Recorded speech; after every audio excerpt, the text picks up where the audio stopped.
Hello, everyone. Thanks so much for joining me here today as we get to talk about one of my most favorite subjects, comic books. My name is Jose. I love comic books. I love talking about them. I love sharing them with you. Feel free to follow me on social media if you would like. Links are in the description below. I've also posted a link to the Marvel fan site that'll have plot synopsis and character bios for this issue. Uncanny X-Men 149 from 1981. And the dead shall bury the living. I hate Sprite's costume here has got to be one of the worst ever. Cover here by Dave Cockrum and Joseph Rubinstein or Stain. All right, so I'm going to be real honest with you. I struggled with this story. When John Byrne left X-Men, I think Chris Claremont really struggled to find his rhythm. Eventually he does find it, but it took him a while. I think without John Byrne kind of pushing him, it it I don't know. So we're still gonna go through this story here. How I found this issue as a youngster. So in 1990, I would have been a sophomore in high school. I read it as this. So classic X-Men number 53 here, covered by Andy Kubert. Very early Andy Kubert. This is before he became the Jim Lee clone, because Marvel demanded him to be a Jim Lee clone because that was what they wanted everybody to do. So nice cover here, actually. So much better, I think, than the original. So we start out with our credits here: Claremont, Cockrum, and Rubinstein. Notice here that the letterers are not from Tom Orzechowski. This is one after he joined. He missed a few issues here. So we've got the X-Men still trying to fix the Danger Room. Claremont really threw that in for like many issues. So X-Men are still going through. Xavier's making some notes on the X-Men, and of course Chris Claremont adds a ton of exposition. These things were a delight to read. Now, as a kid, I didn't think much of this splash page. I do know as an adult that you do want your splash page to be a little bit more action oriented to hook the reader in right away. But, you know, it's fine. But so you can see here like Xavier making notes, and even though it's 1981, he's apparently wearing either a Fitbit or an Apple Watch here. So now he does here, he's thinking about Magneto. Most of you all know his origin, and so we're basically going to get a rehash of his origin. If you don't, feel free to go to that website and click on the link for Magneto. It'll give you everything that has happened and transpired. Of course, being turned into a child here, returning by Eric the Red, fighting the new X-Men, fighting the old X-Men here, the Brotherhood. So, and Xavier is deep in thought, and of course Sprite comes in and startles him. And of course, as you know, when she goes through computers, it creates a mess. So the professor unfortunately did not save, because we are told millions of times to save your work. Of course, it was 1981. He probably didn't even. So when Sprite goes through, everything is lost. She wants to show him this new costume because she hates the original one. She felt it dated. Now, I'm going to agree with Xavier and say this is the ugliest thing. And I think Claremont meant it to be that. Thinking of how a 13-year-old would design a costume. They probably had some 13-year-old. And so Professor Xavier yells at her and says, Catherine Pratt, how often have I told you that I am never to be disturbed without permission when I'm working? By phasing through the wall, you completely disrupted the computer circuitry. All the data I had on screen and in temporary storage when you entered has been irretrievably lost. And she's like, I'm sorry. And then he says, an individual costume has to be earned. It is awarded at graduation. No sooner. Please go, Kitty. I have a great deal to do. And she's like, I'm a whiz at computers. I could help. And so mentally he says, you have already done quite enough. I will not tell you again, child. Leave now. And this time use the door. And she's like, I get the hint, Professor. So, of course, here she says, or she thinks, he didn't have to use the mental powers to force me out. Isn't he aware that at close range his telepathic shouts hurt?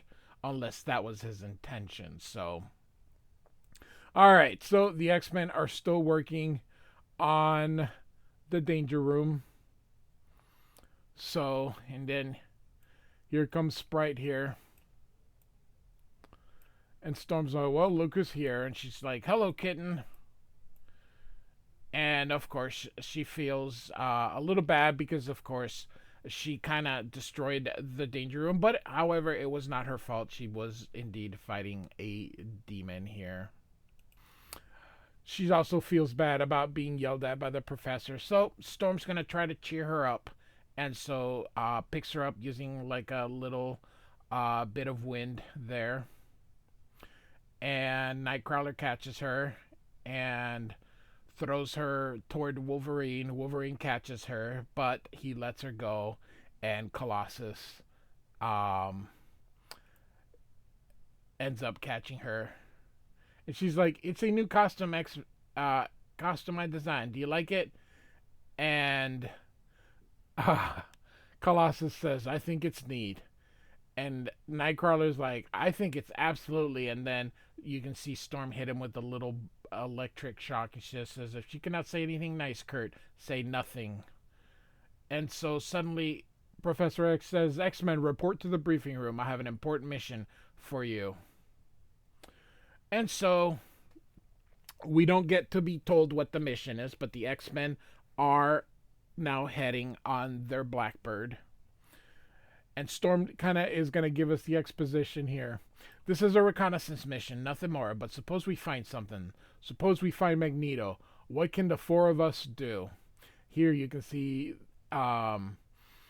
Colossus and Wolverine playing cards. So, and of course we get a brief recap of Angel leaving the X-Men because he refuses to keep working with Wolverine, which was really just a way to get rid of him because Angel was going to be, I believe, in the New Defenders during this time with Iceman, Beast, and then a bunch of C-list heroes. Not that Angel, Iceman, and Beast are A-list heroes, or more like B-list heroes, but they're working then with C-list heroes. So there is a pecking order. And Angel, Beast, and Iceman are not at the top, but, you know, they're... Or would you say they're C-list heroes and then they were working with D-list heroes? Maybe. I don't know. Where would you rank those three? So, I do know Beast in recent years has gotten more, I guess you could say, screen time. And, of course, ever since Angel got turned into Archangel, he's been more popular. Although I do prefer the old ways. I wish they would go back to the wings. So, anyway, they were playing Jin here, and Colossus wins again, and Wolverine's like, "This is freaking embarrassing." And he says, "Would you care for another game?" And he says, "Are you kidding? I know when I'm being hustled. The way you play cards, Petey, I'm glad I never taught you how to play poker." And here you can see him. "I ain't used to losing. I'll drown my sorrows in a brew and a sandwich. Anyone else got the munchies?" And suddenly you see him go, "Holy!" So something's up here. Of course, he finds Sprite here, who kind of snuck in. And Storm is like, "Kitty, what in the goddess's name are you doing here?" And Nightcrawler's like, "She decided to come along for the ride." And Storm is like, "That is not funny." So Kitty says, I'm an X-Men, aren't I? And this is an X-Men mission. Why should I get left behind? And Wolverine is like, because you're training. Well, no one said I couldn't go. Kitty snaps back. Besides, this is a scouting mission. What could happen? And Storm is like, Kitty, the mutant we're after is Magneto. Compared to him, the entire Hellfire Club is nothing but a collection of fifth-rate amateurs. Now, I know everyone says Magneto. I think it should be Magneto or Magneto because we do say magnet, not magnet. But uh, it's just me. So, all right. Storm's like, I'm sorely tempted to turn this aircraft around and take you home, young woman, even though we've reached our destination. But the professor said time was of the essence. Kitty, this is not a game. And she's like, I know. Don't be angry. So, little one, I do not want to see you hurt or killed, or us hurt or killed because of your lack of experience. And Nightcrawler calls out for her, and he says, we've arrived. So now there are no active volcanoes in Antarctica. Plus, there should be snow. Um, So Kitty says, "Is that a live volcano?" And she says, "True, Kitty. Old Magneto's old base is buried beneath it." "How do we get inside?" she asks. "On our last visit aboard a flying carnival wagon, Magneto dropped us right into the caldera, and we floated down 1,000 meters of molten lava." "You're kidding, aren't you, Kurt? We aren't going to do that, are we?" "What's the matter, Pumpkin? Haven't think of thoughts about tagging along?" So this was all done in X-Men 113. I do have a playlist. I should have mentioned it right in the beginning. So feel free to check that out if you would like to see. I have started with Giant Size X-Men #1 in the form of Classic X-Men #1. And I went all the way through the Classic X-Men until we ran out of backup tales. So I believe the Classic X-Men 43, which is 44, which is the last one that had a backup tale. So once the backup tales ended, I went straight just to regular X-Men. So this is going to be these areas here are a recap of X-Men 113, how Magneto had captured them and held them prisoner and believed Phoenix and Beast had died. And they believed, the other half believed that these X-Men had died, so went on for a few issues here, and the X-Men ended up in the Savage Land. So, all right, so Colossus is wearing a coat, and he turns into steel and breaks through. This is where the lava had ended. So, and as they're wondering, if you remember, that nanny that kept them, that Magneto had built, is still around. And so Wolverine pops up his claws and he goes, "My only regret, Bub, is that I'm cutting the robot and not the slime who built her," meaning Magneto. So Storm says, "None of us have pleasant memories of our confinement here, Wolverine, but none of us can go half-cocked either. All right, to facilitate our exploration of the complex, we'll have to separate. Sprite, I'll go with Colossus." And Colossus says, "Do not worry, Storm. I will take excellent care of her. And I'll keep him out of trouble, too," Kitty says. "Come on, Colossus. How about this way?"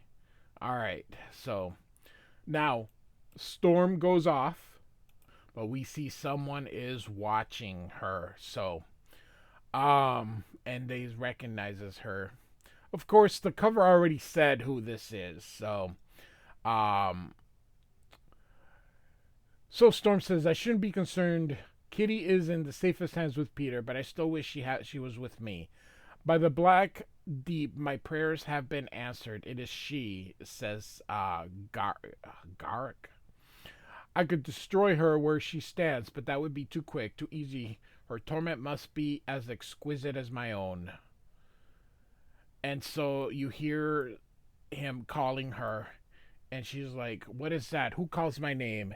Have you soon forgot him who you murdered?" And of course she says, "Garak."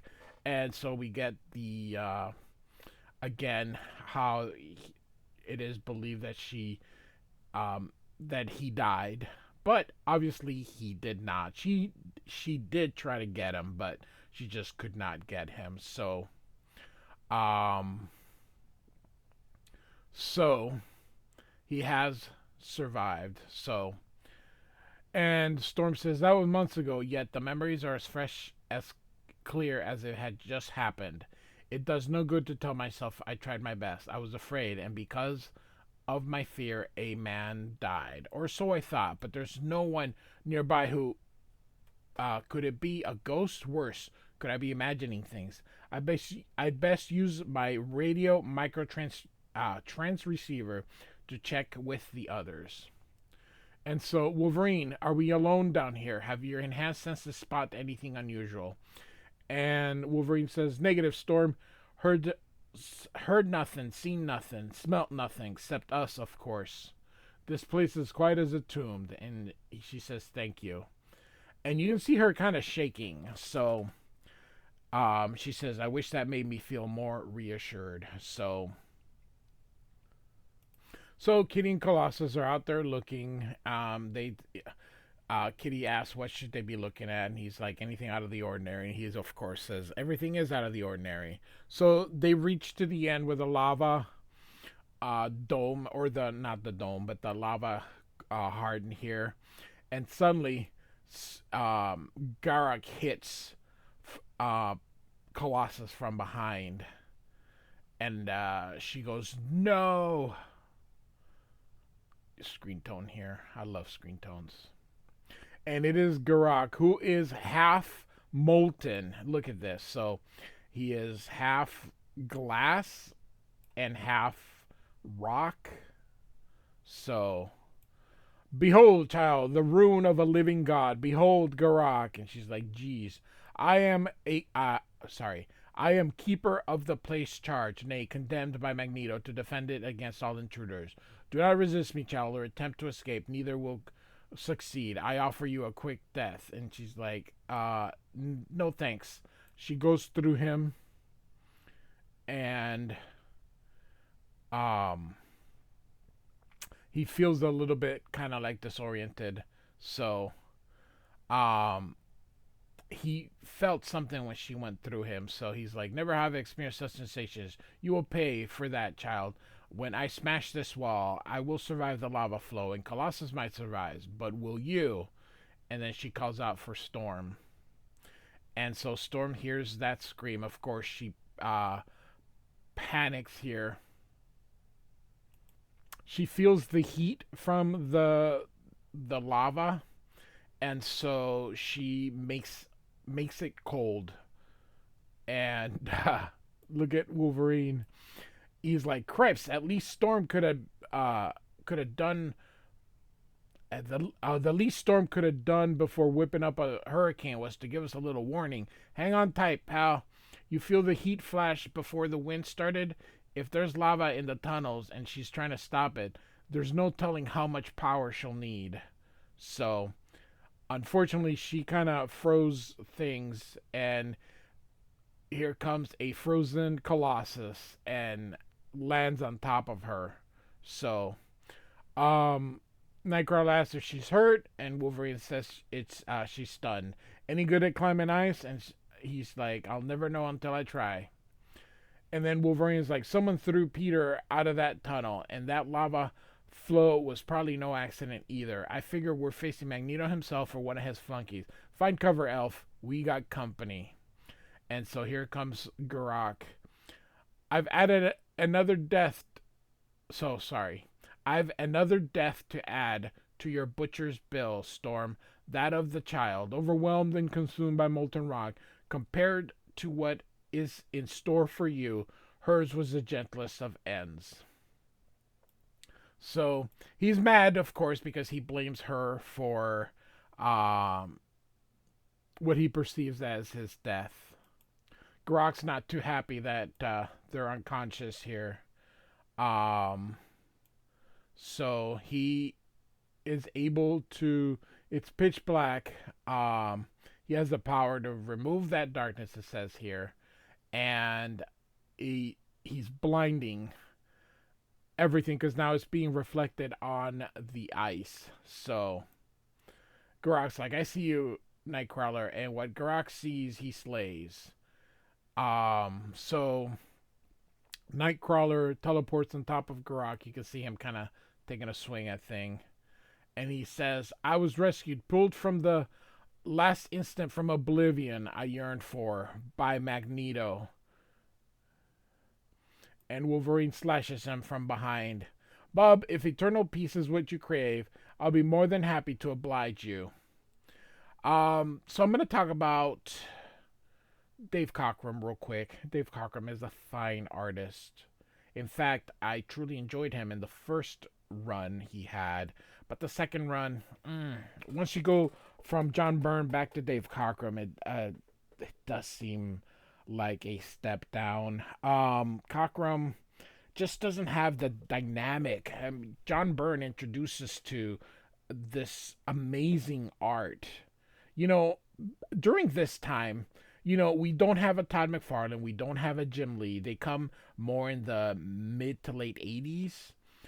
But John Byrne is there, Michael Golden is there. Um I'm trying to think of more. John Buscema, Gene Colan. There was just so many different people that they could have picked, but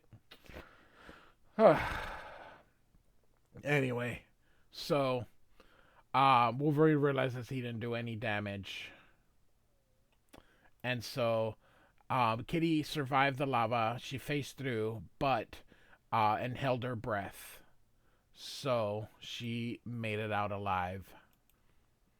And here's there's a lot of exposition here. Basically, she's needed to concentrate in order to be able to. Um, and then she made it out, but then she falls here, and she says, "Of all the silly, careless, laughable, dumb things to do, especially at a time like this, getting around in skates is a lot harder than Dazzler makes it look." So she realizes skates are probably not the thing here. Uh, so she's gonna go find the X-Men here. I do love this look of her. So Garrick now in turn creates a version of the pit that he fell through because he's gonna drop the X-Men there, starting with Storm, and um, Kitty's kind of helping everybody, and so they do a fastball as Wolverine kind of tosses her, and Sprite um, goes through Garak, and Nightcrawler teleports to grab her, and it ends up being Garak who ends up falling, and they also think Storm fell, but she was in the edge here, so and Garak ends up coming back up. Normally, as you guys know, I kind of read along, but this just so much exposition, and this issue just it really doesn't interest me that much. But for completion's sake, I am going through it. Not sometimes, it's not about all these great comic books that are out there. In this case, I am trying to do the entire Claremont version of X-Men New Mutants, Louis Simonson's X Factor that are gonna be coming up. So Excalibur eventually. So I'm gonna try to do things in reading order. So this is part of that. So we're going through. Eventually Garak kind of loses his grip and off he goes and falls. So he ends up basically the same way he died the first time, he dies the second time. But he's not dead because he ends up coming back a third time. But that's a story for another day. So the X-Men help Storm up. Off they go. And so as they're heading back, Storm says Magneto went to considerable trouble to excavate and protect his complex. I think those facts alone confirm Professor Xavier Magneto is up to something. And Wolverine says, "Yeah, but what? And when is he gonna strike? Where? And most important of all, darling, when Magneto finally makes his move, what the blazes are we gonna do to stop him?" So this is actually a good panel here of the Blackbird taking off. And so we get one more page here. We got Cyclops dressed in some funny thing here. And so here's Lee Forrester here. And she says it's more like Princess Lee based on what she's wearing. And so um she says she felt more clothed when she was naked basically. So um she says, "You look lovely. How are you holding up?" "Fine, considering my total ignorance of the situation, Scott. What's going on here? Why does Magneto scare you so much?" He says, "I'll tell you later. Till then, trust me, please." "Good morning. I trust you both slept well," says Magneto. "Very well, thank you. Excellent. By the way, Cyclops, you may remove that ridiculous blindfold as you wish. So long as you remain my guest, your vaunted optic blast will not function. You're quite helpless and completely at my mercy." Of course, he's stunned because he did not want Magneto to know who he was, but of course, Magneto does know who he is. And so, next issue will be X-Men 150 I Magneto, but that is not the issue that we are going to go through, as in chronological order will be Avengers Annual 10, which is the first appearance of Rogue. So that will be the next issue that we will cover before going to 150. So, X-Men 149. Chris Claremont, Dave Cockrum, Joseph Rubinstein. Or Rubinstein, depending how you pronounce it. Like and subscribe. I do thank you for listening. Goodbye.